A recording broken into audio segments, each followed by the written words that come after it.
You've got a wallet, right? And inside, you've probably got a credit or a debit card. Have you ever really looked at that little gold or silver square on it? Well, that thing isn't just for decoration. It's a powerful little gatekeeper. Today, we're going to break down exactly how that tiny chip is fighting a constant battle to keep your money safe. Let's dive in. Yeah, we see this thing pretty much every day, but for most of us, what's going on inside it is a total mystery. Believe it or not, this tiny square represents one of the biggest leaps forward in the history of payments. It's what took us from the analog age into a full-on digital fortress for our wallets. So how does it pull it off? Well, to really get why the chip is so amazing, we first have to go back and understand the problem it was designed to solve. Okay, so let's talk about the problem with swiping. For what felt like forever, right, that magnetic stripe, the mag stripe, was the only game in town. It was simple, we all knew how to do it, but as it turns out, it was also deeply, deeply flawed. So let's get into why the entire world had to move on from the swipe. You know that black stripe on the back of old cards? It's literally the same tech as a cassette tape. It held all of your most critical info. Your name, your full card number, the expiration date, just sitting there in a static, unencrypted format. Static is the key word here. It means the data never ever changed, which made a complete sitting duck for thieves. And that's really the heart of the issue. Because the data was static and basically just plain text, criminals got really good at stealing it using devices called skimmers. They could hide them on ATMs or gas pumps, and just like dubbing a mixtape, they could copy your card's data in an instant. Once they had your info, bam! They could create a perfect counterfeit card and go on a shopping spree with your money. So when you put them side by side like this, the difference is just night and day. The magnetic stripe was old-school analog tech. The data was fixed and never changed, making it ridiculously easy to copy. The EMV chip, on the other hand, is a whole different beast. It's a tiny little computer, and its secret weapon is dynamic data. It creates new, changing data for every single purchase. That one shift from static to dynamic is what makes cloning a chip card nearly impossible. It's a total game changer. So, the mag stripe was a security nightmare, and the financial world knew it. They needed a hero. And that hero came in the form of the EMV chip. It brought a whole new level of security to the table, all based on what you could call a digital secret handshake. So where does that name, EMV, even come from? It's pretty simple, actually. It stands for EuroPay, MasterCard, and Visa. They were the three giants that got together back in the 90s to create a single global standard. The goal was to make sure a card from one country would work just as securely in another. Today, the whole thing is managed by a group called EMVCO, and other big players like American Express and Discover are on board too. Now, this is a really important point to grasp. That old magnetic stripe was, well, dumb. It was passive. It just handed over your info to anyone who asked. But this chip is an active participant in the transaction. It's a tiny, secure computer with its own brain, a processor, memory, the whole shebang. Its entire job is to use cryptography, basically a secret code, to scramble and protect your data. Okay, let's pull back the curtain. This is the main event. What is actually happening in those few seconds after you dip or tap your card? Well, it's not magic. It's a super fast, super secure conversation between that little chip and the payment terminal. This whole process is honestly a masterpiece of security.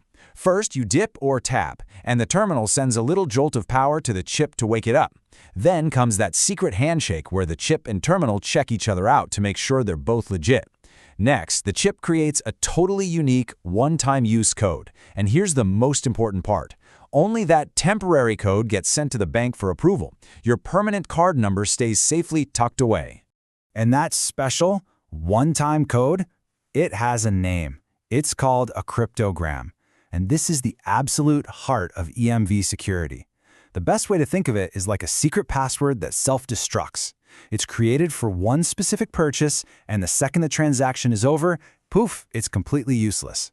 So what does it all mean? It's simple, and it's brilliant. Even if a hacker somehow managed to intercept the data from your chip transaction, all they would have is an expired, one-time use cryptogram. They can't reuse it to make another purchase, and they can't use it to create a counterfeit card. The stolen data is completely and utterly worthless.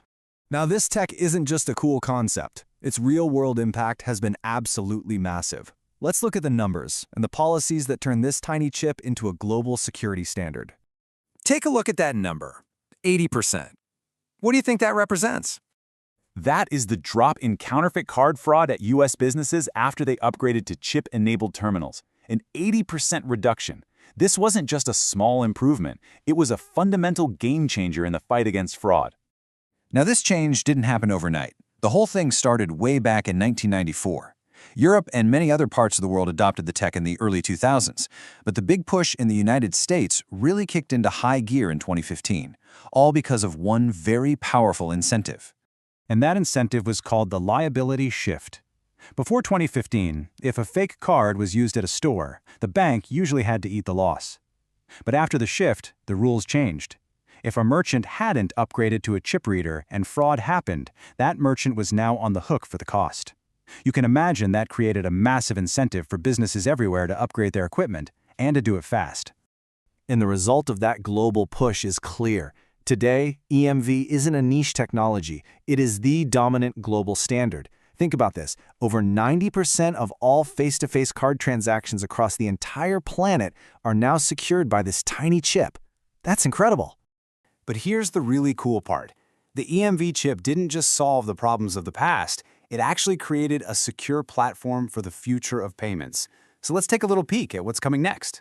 And the future looks pretty wild. We're talking about cards with fingerprint sensors built right in, phones that can accept payments without any extra hardware, and even proactive security upgrades to defend against the threat of things like quantum computers decades from now.